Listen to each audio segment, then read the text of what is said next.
Hi అండి, welcome to my channel బ్రోసిస్ vlogs Vizag. ఈరోజు వీడియోలో అయితే నేను అల్యూమినియం కబోర్డ్ వర్క్ గురించి అయితే చెప్దామని ఈ వీడియో అయితే చేస్తున్నాను అనమాట. ఈ ఫోటోలో చూస్తున్నారు కదా, మార్క్ చేశాను కదా, టీపాయ్ ఒకటి అల్యూమినియం బాక్సెస్ లాగా ఉన్నాయి కదా, అవి అయితే మేము వర్క్ చేయించినప్పుడు అయితే ఆ బాక్సెస్ అయితే చేయించామన్నమాట. హాల్లోను బెడ్రూమ్లోను డెకరేటివ్ ఐటమ్స్ ఏవైనా పెట్టడానికని చేయించామన్నమాట. ఆ బాక్సెస్ అయితే మేము అనుకున్నట్టుగా రాలేదన్నమాట. అవి అయితే తీయించేసి పెద్ద ఫోటో ఫ్రేమ్ అయితే చేయించుకొని ఆ ప్లేస్లో పెట్టుకున్నాం అనమాట. ఈ ఫోటో అంటే నాకు ఎంత ఇష్టం అంటే చాలా ఇష్టం. ఇంటికి వచ్చిన ప్రతి ఒక్కరు ఈ ఫోటో కాసి ఎక్కువ చూస్తారనమాట. ఎవరు చేశారని కూడా అడుగుతారనమాట. అగనంపూడిలోనే చేయించుకున్నాము. అగనంపూడిలోని స్టూడియో ఆయనే చేశారనమాట. మా హాల్కి అయితే వెంకటేశ్వర స్వామిది ఫోటో తీసుకున్నాం అనమాట. అది కూడా తిరుపతిలో తీసుకున్నాము. అది కూడా 8,000 అనమాట. ఆ హాల్కి అయితే వెంకటేశ్వర స్వామి మా ఫ్యామిలీ ఫోటో రెండు కూడా చాలా హైలైట్ అనమాట.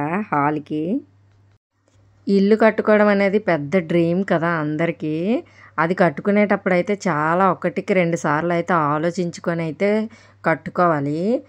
దాని వర్క్ చేయించినప్పుడు అయినా సరే చాలా ఆలోచించి అయితే డెసిషన్ అయితే తీసుకోవాలి. మేమైతే మంచి డెసిషనే తీసుకున్నాము.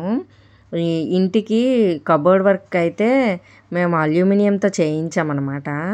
చాలా మంచి పని చేసామనిపిస్తుంది నాకైతే. అల్యూమినియంతో చేయించుకోవడం వల్ల అసలు జీరో మెయింటెనెన్స్ అనమాట. అసలు ఏమీ అవసరం లేదు. తడిగుడ్డతో తుడుచుకున్నా ఏమీ అనిపించదు అనమాట. చెదలు పట్టడాలు అలాంటివి ఏమీ ఉండవు కదా. అందువల్ల అయితే నాకు చాలా మంచి పని చేయించామనిపిస్తుంది నాకైతే. కొంచెం కాస్ట్ ఎక్కువ అయినా సరే అల్యూమినియంతో చేయించుకోమని అయితే నేనైతే సజెస్ట్ చేస్తానన్నమాట. అల్యూమినియంతో చేయించుకుంటే కాస్ట్ ఎక్కువ అనుకుంటే తర్వాత అయినా చేయించుకోవచ్చు. ఎందుకంటే వాళ్ళు అన్ని బాక్సెస్ లాగా ఫిట్ చేసి తెస్తారనమాట. అందువల్ల మన ఇల్లు కూడా చెత్త అవ్వదు. ఆల్రెడీ మనం ఉంటున్న ఇంటికైనా చేయించుకోవచ్చు ఈజీగా. వుడ్ వర్క్కి అయినంత డస్ట్ అయితే రాదు దీనికైతే. మాకు వర్క్ చేసిన అతనైతే ఈయనేనమాట, మున్నా గారు వాళ్ళ అన్నయ్య చేశారనమాట వర్క్ మొత్తం. కానీ ఓనర్ వేరనమాట. మా ఇంటి దగ్గర వర్క్ చూసి అయితే 2-3 అయితే చేయించుకున్నారనమాట. మేము చేయించుకున్న టైంలోనే చేయించుకున్నారనమాట. అల్యూమినియంలో కూడా క్వాలిటీలు ఉంటాయన్నమాట. క్వాలిటీని బట్టే రేట్లు ఉంటాయన్నమాట. వీళ్ళైతే సొంతంగా బిజినెస్ అయితే స్టార్ట్ చేశారట. సొంతంగా కంపెనీ అయితే పెట్టుకున్నారట. ఓనర్ కమ్ వర్కర్ అనమాట. ఓనరు వాళ్ళే, వర్కరు వాళ్ళే అనమాట. అలా అయితే చాలా బాగా చేస్తారు కదా. ఇలా తీసేసిన బాక్సెస్తో అయితే టీపాయ్ అయితే చేయమన్నాము. చాలా బాగా చేశారనమాట. ఇలాంటివి బాక్సెస్ హాల్లో 3, బెడ్రూమ్లో 3. ఇవి కాస్ట్ ఎంత ఉంటాయి అని అడిగితే 3 బాక్సెస్ 15,000 దాకా ఉంటాయి అని అన్నారనమాట. అప్పుడైతే నాకైతే ఆశ్చర్యం వేసింది. 30,000 పక్కన పెట్టామా అనిపించింది. అంటే అప్పుడు లంసమ్గా చేయించడం వల్ల మాకు ఇవి ఇంత కాస్ట్ పడ్డాయని తెలియలేదనమాట. రీజనబుల్గానే చేశారనమాట. మాకు చాలా వర్క్ అయితే చేయించాము మేము. మాకు ఏ విధంగా కావాలన్నది మొత్తం అయితే మేము చెప్తే వాళ్ళే డిజైన్ చేసి చేశారనమాట. మొత్తం ఎంత ఎస్ఎఫ్టీ అంతా చూసుకొని దాన్ని బట్టి మనకి రేట్ చెప్తారనమాట. దాన్ని బట్టి మనం రేట్ అయితే ఫిక్స్ చేసుకోవాలి. అసలు ఈ బాక్సెస్ అయితే ఎందుకు పనికిరావు, బయట పడేయడమే అనుకున్నాం మేమైతే. దీంతో టీపాయ్ చేయమంటే చాలా నీట్గా చేశారనమాట. గ్లాస్ టీపాయ్కి గ్లాస్ పోతే దానికి ప్లేవుడ్ వేసి కొన్ని రోజులు అయితే మెయింటెనెన్స్ చేసాము. ఆ ప్లేవుడ్ కూడా గమ్ ఊడిపోయి ఉండిపోయిందనమాట. తర్వాత అయితే ఇంకా టీపాయ్ అయితే తీసుకోలేదు. బయట తీసుకున్నా సరే 3-4,000 చెప్తున్నారు. అది గ్లాస్ది. మళ్ళీ గ్లాస్ది ఎందుకు, ఇరిగిపోయిన తర్వాత అనేసి అయితే ఇంక తీసుకోలేదన్నమాట. తినైతే చాలా బాగా చేశారు. 4 బాక్సెస్ తీసుకొని ఒకదానికొకటి అటాచ్ చేసి దానికైతే ఈ ప్లేవుడ్ ఆల్రెడీ మా ఇంట్లో ఉందన్నమాట. అదైతే దాన్ని అటాచ్ చేశారు. కిందన వీల్స్ కూడా దేనికో తెచ్చారనమాట. అవి కూడా ఇంట్లో ఉన్నాయి. అవి అటాచ్ చేశారనమాట. ఏ పనైనా చేయించుకోవడంలోనే ఉంటుంది. మా హస్బెండ్కి అయితే పని చేయించడం అంటే చాలా ఇష్టం అనమాట. దగ్గరుండి చేయిస్తారనమాట. పనికి తగ్గ ప్రతిఫలం ఇస్తారనమాట. అందువల్ల ప్రతి వాళ్ళు పని చేయడానికైతే ఇష్టపడతారు. మేము వర్క్ చేయించుకున్నప్పుడైతే వీళ్ళకి తెలుగు కూడా రాదు. కానీ మేము ఎలా చేయమంటే అలా చేసేవాళ్ళు. వర్క్ అయితే చాలా బాగా చేస్తారు. చాలా నీట్గా చేస్తారు. ఏది వేస్ట్ అవ్వనివ్వరు అనమాట. ఈ ప్లేవుడ్ అయితే ఖాళీగా ఉందనేసి మేము స్కీమ్కి దాని మీద నెంబర్లు రాసి దాని మీద ఏమో కాయిన్స్ పెట్టేదాన్ని. ఇప్పుడైతే దీనికి చేయించిన తర్వాత అయితే థర్మోకోల్ మీద అయితే రాసుకొని పెడుతున్నాం అనమాట. డబ్బులు ఖర్చు అయినా మనం చెప్పేది విని మనకి నచ్చినట్టుగా చేస్తేనే కదా మనకి సాటిస్ఫాక్షన్ ఉంటుంది.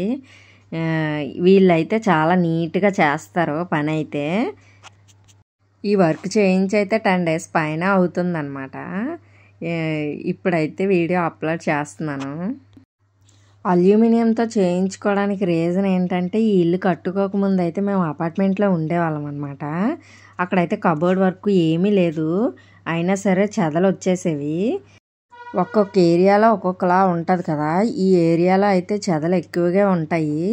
చెద పట్టినా అసలు బయటకు కనబడవన్నమాట. కబోర్డ్ వర్క్ అది చేయించుకుంటే మనకు తెలియకుండానే చెదలు అనేవి లోపల తినేస్తాయి అన్నమాట. కానీ ద్వారాలు అవి అవ్వవు కదా. ద్వారాలు అవి కంపల్సరిగా చెక్కతోనే కావాలి కదా. కొన్ని అయితే వాడక తప్పదు. ఎన్నిసార్లు చెదలు పట్టినా సరే మన ద్వారాలు అనేవి చెక్కతోనే కదా చేయించుకుంటాము. ఆప్షన్ లేనివి మనం ఏమీ చేయలేము. ఆప్షన్ ఉన్నవి ఇలాగ అల్యూమినియంతో చేయించుకుంటే బెస్ట్ అని నాకు అనిపిస్తుంది అనమాట. డబ్బులు ఎక్కువ ఖర్చు అయినా సరే మేమైతే ఈ వర్క్తో ఫుల్ సాటిస్ఫైడ్ అనమాట. మాకైతే చాలా మంచి క్వాలిటీతో చేశారనమాట వాళ్ళు. ఇప్పటికీ ఒక్క రిపేర్ కూడా రాలేదన్నమాట. ఈ బాక్సెస్ కూడా మేము కావాలని తీయించినాం అనమాట. వీళ్ళైతే చాలా వర్కులు చేశారనమాట. అవి కూడా వీడియోలు అయితే చేసి పెడతాను. ఈ విధంగా పక్కన పడేసిన బాక్సెస్తో అయితే మాకైతే టీపాయ్ అయితే రెడీ అయిపోయిందనమాట. చాలా ఫుల్ సాటిస్ఫైడ్ అనమాట నేనైతే. ఇది అసలు చిరిగిపోవడానికి కానీ ఊడిపోవడానికి కానీ ఏమీ ఉండదన్నమాట. అంత స్ట్రాంగ్గా ఉంది. మనం కూర్చున్నా ఏం అవ్వదన్నమాట. అంత స్ట్రాంగ్గా ఉంది. వీళ్ళతో వర్క్ చేయించుకోవాలనుకున్న, కొత్తగా కబోర్డ్స్ అవన్నీ చేయించుకోవాలనుకున్న వీళ్ళ విజిటింగ్ కార్డ్ అయితే వీడియో ఎండ్లో అయితే యాడ్ చేశాను. చూసి అయితే తిన్నైతే కాంటాక్ట్ అవ్వండి. తిన పేరైతే మున్నా గారు. ఇలా రెడీ అయిపోయిన టీపాయ్ అయితే నేను క్లీన్ చేశాను అనమాట.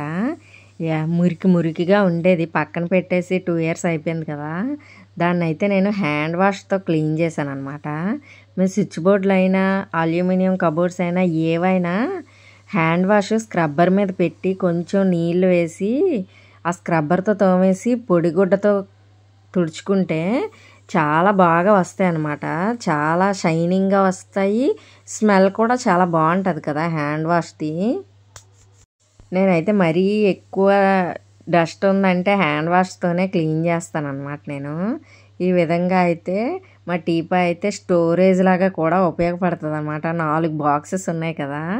టీవీ రిమోట్స్ అలాంటివన్నీ పెట్టుకోవచ్చు అందులో. కనబడదు కూడా బయటికి. తర్వాత అయితే ఈ టీపాయ్ మీద ఒక టవల్ వేసాను అనమాట. ఆ టీపాయ్ మీద తాబేల్ని పెడదామని అనుకున్నాను అనమాట. గ్లాస్తో ఉంటుంది కదా. వచ్చి రాగానే తాబేలు వెంకటేశ్వర స్వామి కనబడతారనమాట. దానికైతే కొంచెం ఎక్వేరియం మాకు 5 years బ్యాక్ ఉండేది. మేమైతే దాన్ని తీసేసాం అనమాట. చేపలు చచ్చిపోతే తీసేసాము. తర్వాత అయితే మా హస్బెండ్ వాళ్ళ ఫ్రెండ్ వాళ్ళు తీసేసారనమాట. చాలా పెద్ద ఎక్వేరియము. దాన్ని అయితే మేము తీసుకున్నాం అనమాట మళ్ళీ పెంచుదామని. ఇక్కడైతే ఈ వైట్గా ఉన్నది ఎక్వేరియంలో ఇసుకంట. అది కూడా ఎక్కడి నుండో తెప్పించారట ఆయన. చిన్న ట్రేలా ఉంటే ఆ ఇసుక వేసి అవన్నీ వేసి రాళ్ళు వేసి తాబేలను అయితే పెట్టానన్నమాట టీపాయ్ మీద. చాలా బాగా అనిపించింది నాకైతే. ఎక్వేరియం కూడా వీడియో తీసాను అనమాట, అది కూడా అప్లోడ్ చేస్తాను. 5 years బ్యాక్ అయితే పెంచేవాళ్ళం తాబేళ్ళు కూడా, నిజంగా తాబేళ్ళు కూడా పెంచేవాళ్ళమి. అవి మేము ఎక్కువ బయటికి వెళ్ళడం వల్ల అవి అయితే చనిపోయాయి అన్నమాట. చాలా బాధ అనిపించింది అప్పుడైతే. మళ్ళీ ఇప్పుడైతే పెంచడం స్టార్ట్ చేసాం అనమాట. మేము చేయించిన టీపాయ్ ఎలా ఉందో కామెంట్ సెక్షన్లో కామెంట్ చేయండి. ఈ వీడియో ఎవరికైనా యూస్ఫుల్ అయితే మాత్రం కంపల్సరిగా కామెంట్ సెక్షన్లో కామెంట్ అయితే పెట్టండి. కబోర్డ్ వర్క్ ఎవరైనా చేయించుకుంటే మొన్నా గారిని మాత్రం కాంటాక్ట్ చేయండి, మనకైతే రీజనబుల్ ప్రైసెస్లోనే చేస్తారు. ఈ వీడియో ఎండ్లో అయితే విజిటింగ్ కార్డ్ అయితే పెట్టాను, ఫోన్ నెంబర్ అయితే ఇందులో ఉంది. వీడియో నచ్చితే లైక్ చేయండి, షేర్ చేయండి, సబ్స్క్రైబ్ చేయండి. Thank you for watching బ్రోసిస్ vlogs Vizag.